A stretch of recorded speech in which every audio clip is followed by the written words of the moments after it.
Terjawab sudah. Inilah jawaban dari beberapa kejanggalan dalam drama Twinkling Watermelon versi pop drama. Ketika Eungyul kembali ke tahun 2023 di pertengahan misinya, ia kembali ke rumahnya. Seperti biasa, ia berbicara dengan ayah dan Eunho menggunakan bahasa isyarat. Namun, ia terkejut begitu melihat ibunya adalah Choi Se-kyung.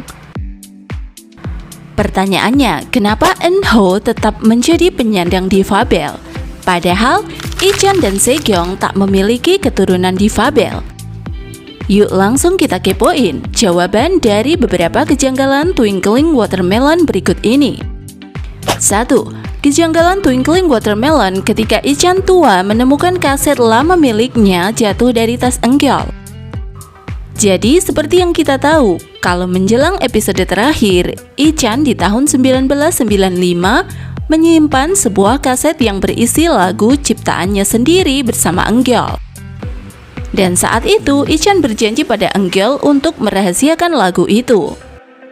Sesuai janjinya pada Eungyul, Ichan tak pernah merilis kaset tersebut. Namun saat ia mengalami kecelakaan, kaset tersebut dipegang oleh Choi Se-kyung dan diberikan pada kakek Viva. Melalui kakek Viva, kaset itu sampai ke tangan Eungyul. Lalu saat Eungyul kembali ke tahun 2023, saat ia berbicara dengan ayahnya, ia tak sengaja menjatuhkan kaset yang ia bawa dari masa lalu. Akhirnya kaset itu diambil oleh ayah Eungyul alias Ichan tua. Saat melihat kaset tersebut, Ichan menyadari sesuatu. Perlahan ia mulai teringat masa lalunya di mana dulu saat SMA ia juga memiliki sahabat bernama Eungyul. Menurut pop drama, Ichan menyadari kalau Eungyul adalah putranya, sekaligus sahabatnya di masa lalu. Hal ini diperkuat saat ayah Ichan tersenyum ketika melihat Eungyul tampil di atas panggung. Ditambah lagi pendapat teman-temannya kalau mereka seperti pernah bertemu Eungyul di suatu tempat, tapi tak pernah bisa mengingatnya. 2. Masihkah kamu ingat saat Eungyul kembali ke tahun 2023 setelah ia tersengat listrik? Saat itu, ia diperingatkan oleh Master agar jangan kembali sebelum misinya selesai. Hal ini lantaran sudah ada beberapa perubahan yang terjadi di masa depan akibat kedatangan Eungyul di tahun 1995. Eungyul harus menyelesaikan misinya sampai tuntas. Jika tidak, akan ada perubahan yang terjadi di luar perkiraan Eungyul. Benar saja, ketika Eungyul ke masa depan di pertengahan misinya, ibunya bukanlah Jongah, melainkan Choi Se-kyung.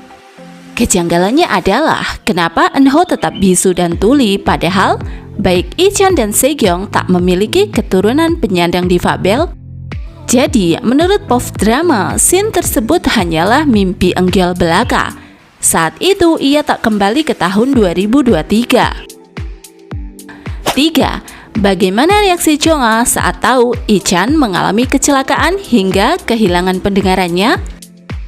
Seperti yang telah diceritakan, setelah Ichan kecelakaan, bersamaan dengan itu, ayah Jongah ingin mengajak putrinya menetap di luar negeri. Namun di tahun 2023, Jongah dan Ichan hidup bahagia dan tinggal di rumah Jongah. Lalu beginilah jawaban menurut pop drama atas kejanggalan tersebut. Di sini penonton diminta untuk menyimpulkan sendiri perihal perjuangan Ichan untuk bisa bertemu Jongah kembali.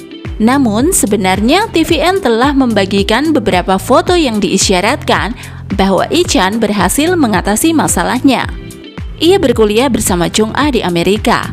Bahkan ia juga berhasil lulus dari salah satu universitas di Amerika dengan Jongah. Perihal spesifik reaksi Jongah saat mengetahui Ichan kehilangan pendengarannya karena kecelakaan, sudah bisa dipastikan ia sangat berduka. Namun hal itu justru yang membuat Jongah semakin mencintai Ichan. 4. Perubahan keluarga On Eun-yu di tahun 2023. Kita tahu kalau Eungyul dan Eun-yu kembali ke masa lalu untuk sebuah misi. Eungyul untuk menolong Jongah dari kekejaman ibu tirinya dan menyatukan Ichan dan Jongah. Sementara Eun-yu memisahkan orang tuanya di masa lalu agar ia tak dilahirkan. Namun sebenarnya tanpa Enyu sadari, misinya adalah membuat ia tahu bahwa cinta pertama ibunya adalah ayahnya sendiri. Jadi misi Eungyul telah berhasil di tahun 2023. Hidupnya dan keluarganya berubah drastis, dipenuhi dengan kebahagiaan. Lalu bagaimana dengan keluarga On Eun-yu di tahun 2023? Kita hanya diperlihatkan Eun-yu terlihat bahagia saat bertemu kembali dengan Eungyul di tahun 2023. Apakah lagi-lagi kita diminta untuk menyimpulkan sendiri bahwa keluarga Eun-yu kembali bersatu hanya dilihat dari sinar kebahagiaan di wajah Eun-yu? Lalu bagaimana menurutmu? Bagikan pendapatmu di kotak komentar ya.